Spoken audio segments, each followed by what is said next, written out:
"The four clever brothers, dear children," said a poor man to his four sons, "I have nothing to give you. You must go out into the wide world and try your luck. Begin by learning some craft or another and see how you can get on." So the four brothers took their walking sticks in their hands and their little bundles on their shoulders, and after bidding their father goodbye, went all out at the gate together. When they had got on some way, they came to 4 crossways, each leading to a different country.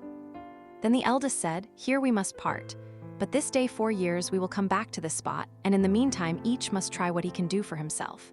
So each brother went his way, and as the eldest was hastening on, a man met him and asked him where he was going and what he wanted. "I am going to try my luck in the world, and should like to begin by learning some art or trade," answered he. "Then," said the man, "go with me, and I will teach you to become the cunningest thief that ever was."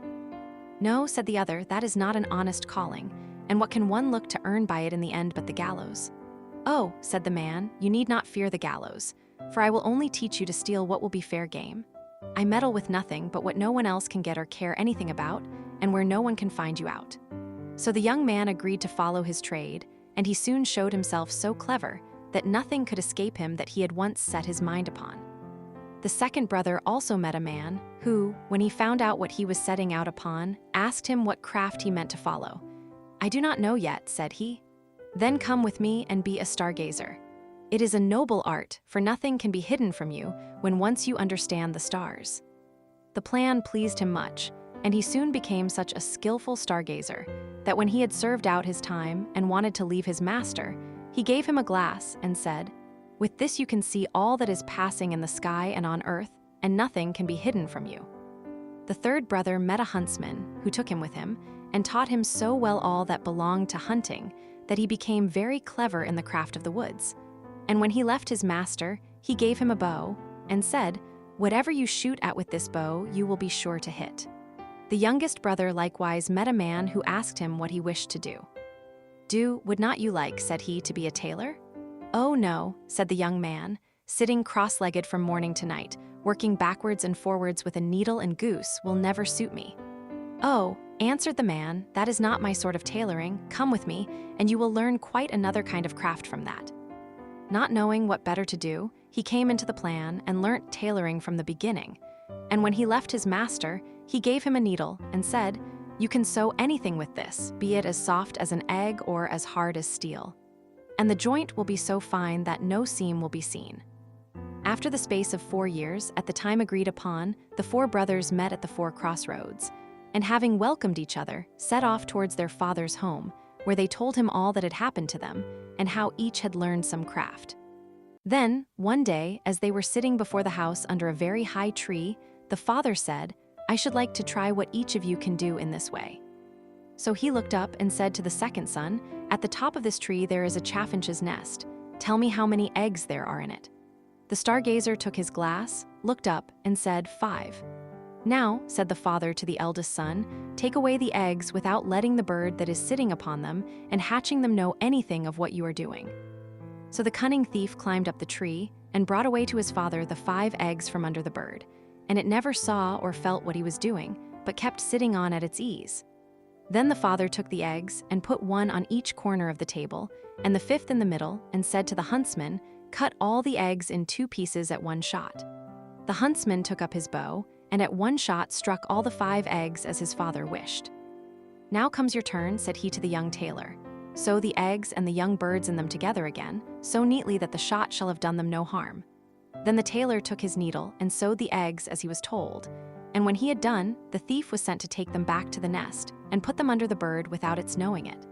Then she went on sitting and hatched them, and in a few days they crawled out and had only a little red streak across their necks, where the tailor had sewn them together. "Well done, sons," said the old man. "You have made good use of your time and learnt something worth the knowing, but I am sure I do not know which ought to have the prize. Oh, that a time might soon come for you to turn your skill to some account." Not long after this, there was a great bustle in the country, for the king's daughter had been carried off by a mighty dragon, and the king mourned over his loss day and night, and made it known that whoever brought her back to him should have her for a wife. Then the 4 brothers said to each other, "Here is a chance for us. Let us try what we can do." And they agreed to see whether they could not set the princess free. "I will soon find out where she is, however," said the stargazer, as he looked through his glass. And he soon cried out, "I see her afar off, sitting upon a rock in the sea, and I can spy the dragon close by, guarding her." Then he went to the king and asked for a ship for himself and his brothers, and they sailed together over the sea till they came to the right place. There they found the princess sitting, as the stargazer had said, on the rock, and the dragon was lying asleep with his head upon her lap. "I dare not shoot at him," said the huntsman, "for I should kill the beautiful young lady also." "Then I will try my skill," said the thief, and went and stole her away from under the dragon, so quietly and gently that the beast did not know it, but went on snoring. Then away they hastened with her full of joy in their boat towards the ship. But soon came the dragon roaring behind them through the air, for he awoke and missed the princess.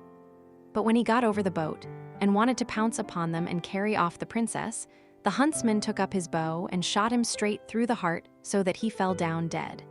They were still not safe, for he was such a great beast that in his fall he overset the boat, and they had to swim in the open sea upon a few planks. So the tailor took his needle, and with a few large stitches put some of the planks together. And he sat down upon these, and sailed about and gathered up all pieces of the boat, and then tacked them together so quickly that the boat was soon ready, and they then reached the ship and got home safe. When they had brought home the princess to her father, there was great rejoicing, and he said to the 4 brothers, "One of you shall marry her, but you must settle amongst yourselves which it is to be." Then there arose a quarrel between them, and the stargazer said, "If I had not found the princess out, all your skill would have been of no use. Therefore she ought to be mine." "Your seeing her would have been of no use," said the thief, "if I had not taken her away from the dragon. Therefore she ought to be mine." "No, she is mine," said the huntsman, "for if I had not killed the dragon, he would, after all, have torn you and the princess into pieces." "And if I had not sewn the boat together again," said the tailor, "you would all have been drowned, therefore she is mine." Then the king put in a word and said, "Each of you is right. And as all cannot have the young lady, the best way is for neither of you to have her. For the truth is, there is somebody she likes a great deal better. But to make up for your loss, I will give each of you, as a reward for his skill, half a kingdom." So the brothers agreed that this plan would be much better than either quarreling or marrying a lady who had no mind to have them. And the king then gave to each half a kingdom, as he had said. And they lived very happily the rest of their days, and took good care of their father. And somebody took better care of the young lady than to let either the dragon or one of the craftsmen have her again.